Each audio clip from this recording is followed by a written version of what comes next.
കണ്ടപ്പോൾ വളരെയധികം സന്തോഷമായി. കാരണം ഫസ്റ്റ് മാച്ചിൽ തന്നെ മോൻ ഇറങ്ങുമെന്ന് ഞങ്ങൾ ഒരിക്കലും പ്രതീക്ഷിച്ചിട്ടില്ല. കളിക്കിറങ്ങണേൻ്റെ ഒരു 5:30 മണിയാകുമ്പോൾ മോൻ വിളിച്ചിട്ടുണ്ടായിരുന്നു. അപ്പോൾ പറഞ്ഞു അച്ഛനോട് അമ്മയുടെ അമ്മ കളിക്കാൻ ഇറങ്ങുകയാണ് അച്ഛാ, പോവുകയാണ്. അപ്പോൾ ഞാൻ ചോദിച്ചു മോനെ കളിക്കാൻ ഇറങ്ങുന്നുണ്ടോ എന്ന് ചോദിച്ചു. അപ്പോൾ പറഞ്ഞു ഇറങ്ങുമെന്നൊന്നും അറിയാൻ പറ്റില്ല അമ്മ, ഏതായാലും പ്രാർത്ഥിക്കുന്നുണ്ടോ പറഞ്ഞു. ഏതായാലും ഫസ്റ്റ് മാച്ചിൽ തന്നെ മോനെ ഇറങ്ങാൻ പറ്റി. അതിഗംഭീര പ്രകടനം കാഴ്ചവെക്കാനും പറ്റി. വലിയ സന്തോഷമായി. ഫസ്റ്റ് ട്രിപ്പിൽ ഇറങ്ങുകയും ചെയ്തു, നന്നായി കളിച്ചു, 3 വിക്കറ്റ് എടുത്തു. കളി കഴിഞ്ഞതിന് ശേഷം ആൾ വിളിച്ചിട്ടുണ്ടായിരുന്നു. വിളിച്ചിട്ടുണ്ടായിരുന്നു. 12 മണിക്ക് വിളിച്ചു. പിന്നെ ഒരു 2 മണി സമയത്ത് അപ്പോഴും വിളിച്ചു. പറഞ്ഞത് പറഞ്ഞാൽ കളീനെ പറ്റി തന്നെ സന്തോഷമുണ്ട്. രോഹിത്തിൻ്റെ ചെറിയൊരു ഗ്യാപ്പിലാണ് ഇറങ്ങിയിട്ടുള്ളത്. അത് ഒരു ദൈവത്തിൻ്റെ ഒരു അനുഗ്രഹം കൊണ്ട് കിട്ടിയതാണ്. അപ്പോൾ നന്നായി കളിക്കാനും കഴിഞ്ഞു, എല്ലാം പെർഫോം ചെയ്തിട്ടുണ്ട്. കളിയിൽ നന്നായിട്ട് ഇഷ്ടം മൂപ്പര് സച്ചിനാണ്. സച്ചിൻ്റെ വലിയ ഫാൻസാണ് മൂപ്പര്. സച്ചിനാണ് വലിയ കാര്യം, എപ്പോഴും മൂപ്പര കാര്യം പറയാറ്. മൂപ്പര് പറഞ്ഞു ഒന്ന് നോക്കണ്ട, കുറച്ച് ലാസ്റ്റേ ഇറങ്ങുള്ളൂ എന്നാണ് പറഞ്ഞത്. പക്ഷെ ഇന്നലെ ദൈവത്തിൻ്റെ ഒരു അനുഗ്രഹം കൊണ്ട് ഫസ്റ്റിൽ ഇറങ്ങി നന്നായി കളിച്ചു. വലിയൊരു സന്തോഷമായി. എല്ലാവരും ഇഷ്ടപ്പെട്ടിട്ടുണ്ട്. കുറേ ആൾ വിളിച്ചിട്ടുണ്ടായിരുന്നു. വിഘ്നേഷ് ഇന്നലെ കളി നല്ലതായിട്ട് കളിച്ചിട്ടുണ്ട്. അവനെ ചെറുപ്പം മുതൽ തന്നെ നമ്മൾ കളിക്കാറുണ്ട്. നമ്മളങ്ങനെ അത്ര ഒരു ഇതിലേക്ക് വരുന്നൊന്നും ആരും പ്രതീക്ഷിച്ചിട്ടില്ല. എന്തായാലും ഇന്നലത്തെ കളി ഗംഭീരമായിട്ടുണ്ടായിരുന്നു. എല്ലാവർക്കും ഭയങ്കര സന്തോഷമുണ്ട്. എന്തായാലും വളരെ സന്തോഷമുണ്ട്. കാരണം പ്രത്യേകിച്ച് ചെന്നൈനോട് തന്നെ 3 വിക്കറ്റ് നേടുക, അതൊരു ഹൈ പ്രഷർ മാച്ചിൽ തന്നെ 3 വിക്കറ്റ് നേടാനുള്ള ചെറിയൊരു കാര്യമില്ല.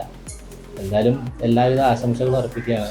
അവൻ്റെ ബോളിങ്ങിൻ്റെ ശൈലി, അതെ അതാണ് ഒരു പ്ലസ് പോയിന്റ് ആയിട്ടുള്ളത്. അവനായിട്ട് ഞങ്ങൾ അയൽവാസികളാണ്. സ്വാഭാവികമായിട്ടും അയൽപക്ക ബന്ധം എന്ന് പറഞ്ഞു കഴിഞ്ഞാൽ ഞങ്ങൾ ഏറ്റവും കൂടുതൽ പരിഗണിക്കേണ്ടുന്ന ഒരു ബന്ധമാണ്. ആൾക്ക് അവിടെ മതമോ ജാതിയോ ഒന്നുമില്ല. അയൽപക്ക ബന്ധത്തിനെ സംബന്ധിച്ചിട്ട് സ്വാഭാവികമായിട്ട് നമ്മൾ അവിടേക്ക് എല്ലാ സ്ഥാനം, എല്ലാ നിലക്കുള്ള നന്മയും നമ്മൾ എന്ത് ചെയ്യണം, അവർക്ക് ചെയ്യണം എന്നുള്ളതാണ് പിന്നെ ഞങ്ങളുടെ പ്രവാചകൻ തന്നെ ഞങ്ങളെ പഠിപ്പിച്ചിട്ടുള്ളത്. കുറ്റം പറയുന്ന ആളുകളൊക്കെ ഉണ്ടാവും. അതിപ്പോൾ അവരിപ്പോൾ ഇവിടെ വന്ന് താമസിച്ച് കണ്ട് ജീവിക്കുന്നില്ല. അതുകൊണ്ട് തന്നെ അവർക്ക് ഇവിടുത്തെ അവസ്ഥ എന്താണെന്ന് കൃത്യമായിട്ട് എന്ത് ചെയ്യാൻ പറ്റില്ല, അറിയാൻ കഴിയില്ല. കളിക്കാൻ പോകാറുണ്ട്. കളിക്കാൻ ഞാൻ എല്ലാ ശനിയും ഞായറും നാട്ടിലേക്ക് പോകുമ്പോഴൊക്കെ കഴിവിൻ്റെ പരമാവധിയുള്ള ദിവസങ്ങളിലൊക്കെ ഞാൻ ഗ്രൗണ്ടിൽ എത്താറുണ്ട്. ചില ദിവസങ്ങളൊന്നും പറ്റാറില്ല. ഇപ്പോൾ സ്റ്റിച്ച് ബോളിൽ തന്നെ കളിക്കാറുണ്ട്. 45 ഓവേഴ്സ് മാച്ച് ഞാൻ കളിക്കാറുണ്ട്. 1 ഡേ ഡിവിഷനിൽ എന്ന് പറയും, KCC കുന്നപ്പള്ളി എന്ന് പറഞ്ഞ ടീമിൽ കളിക്കാറുണ്ട്. ക്രിക്കറ്റൊന്നും ഒഴിവാക്കിയിട്ടൊന്നുമില്ല.